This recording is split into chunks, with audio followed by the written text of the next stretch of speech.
Hello everyone.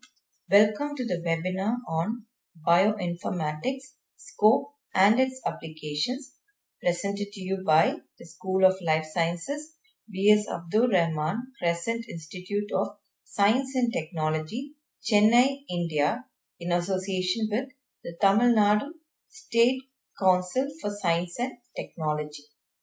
The second session is on bioinformatics, tools and analysis, presented to you by Dr. Sudarkudi Sukumar, myself, an assistant professor, the School of Life Sciences, Crescent Institute.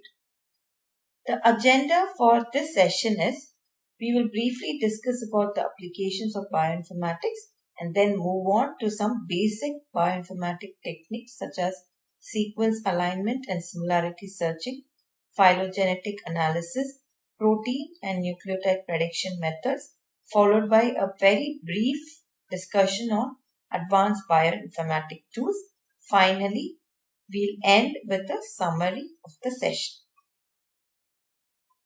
To begin with, applications of bioinformatics spans different fields, starting from personalized and preventive medicine, where you can tailor-make a drug based on the genetic makeup of a patient, instead of prescribing one drug for all patients for a particular disease. Preventive medicine indicates development of vaccines, which is very crucial during this COVID-19 pandemic outbreak, and also drug development. So bioinformatics complements other areas like molecular biology, genetic engineering, etc. in achieving these goals. Bioinformatics can also find importance in food and agriculture in the development of resistant crops. In environment, energy and evolution, it will help in the study of evolution of different organisms or basically life on earth, in the development of bioengineered organisms for biofuel productions and other metabolite productions. In the case of veterinary science, breed development can be improved by bioinformatics. Finally, in forensic science, for DNA analysis, for identifying victims also, bioinformatics can aid. Now, these different applications are possible because of the different techniques and analysis that are available, starting from DNA sequence analysis to drug designing to protein sequence analysis, phylogenetic analysis, which is very crucial for evolutionary relationship studies, then molecular interaction studies and other modeling studies for different macromolecules. We are going to first look at sequence alignment and similarity searching, which is the most basic bioinformatic analysis. Now, what is sequence alignment? It can be defined as the process of arranging two or more biological sequences in order to study the similarity and differences between them. It can be either pairwise sequence alignment, where you can align two sequences, or when aligning more than two sequences, it is called as multiple sequence alignment. What is the significance of sequence alignment? As I said earlier, it is the most fundamental analysis in bioinformatics. To determine the similarity in structure and function of two proteins, it is very essential and useful. You can also predict the structure and function of less known proteins with the help of sequence alignment. Finally, it is very crucial for evolutionary relationship studies as well. Before we go into the steps involved in sequence alignment, we need to understand the concepts of similarity and homology. This actually has an evolutionary basis. So, similarity is defined as an observable quantity which is expressed as percent identity. That is the percentage of identity you see between two sequences. It can be either nucleotide sequences or protein sequences. On the other hand, homology is defined as a categorical quantity which is expressed as a conclusion drawn from the common evolutionary history using the similarity data. For example, if I say the hemoglobin sequence from human and chimpanzee shares 99% similarity. That is 99% identity. Then I can say the hemoglobin from human and chimpanzee share homology, or they are homologous sequences. This concept of homology is not something new, it is very familiar, but previously people used to address it as morphological homology. Based on morphology, how two organisms are similar or different. For example, the limb structure, the hand, the arm structure, which you can see here. But what we are referring here in bioinformatics mostly is the molecular homology.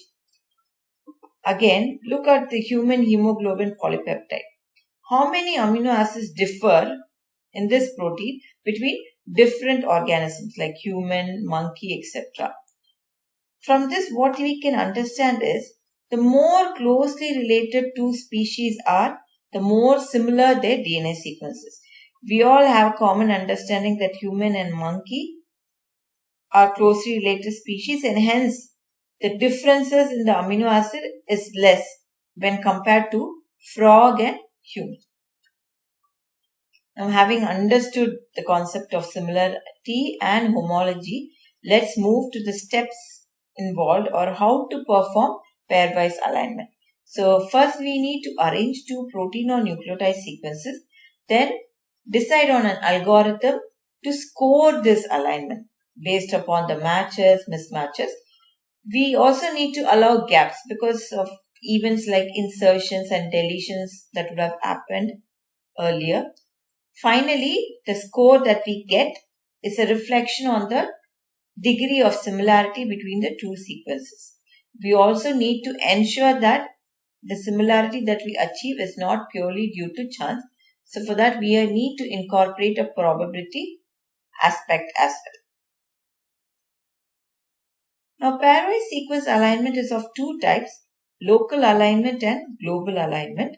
Global alignment, as you can see, two sequences are aligned across their entire length, whereas local alignment involves only a subsequence in alignment. Each of them have different application. When two sequences share high similarity, global alignment will be very trustworthy. But what if two sequences share very low similarity when we perform global alignment? Does it mean that they do not share any similarity, so they may not be homologous sequences at all?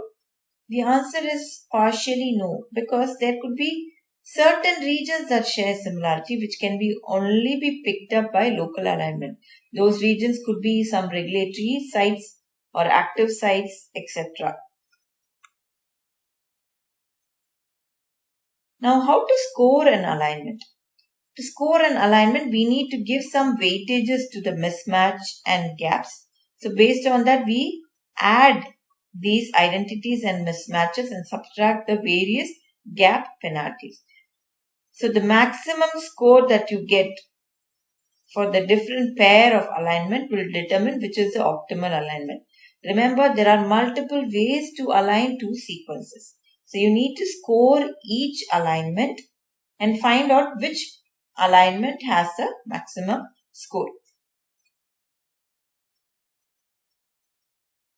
Now, how do you decide what score to give for mismatches or identical amino acids, etc.?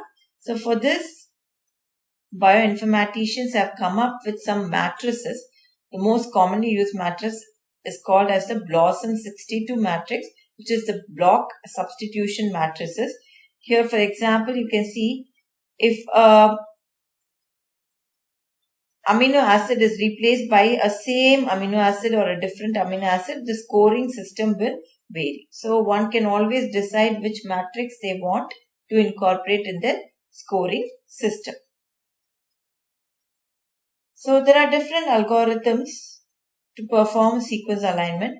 Most popular ones are Needleman-Wunsch, which is very specific for global alignment. Smith-Waterman, which is very useful for local alignment but can also be used for global alignment. Then there is BLAST, the most basic alignment tool, which uses a heuristic local alignment concept. Heuristic refers to an approximation method where you compromise sensitivity for speed.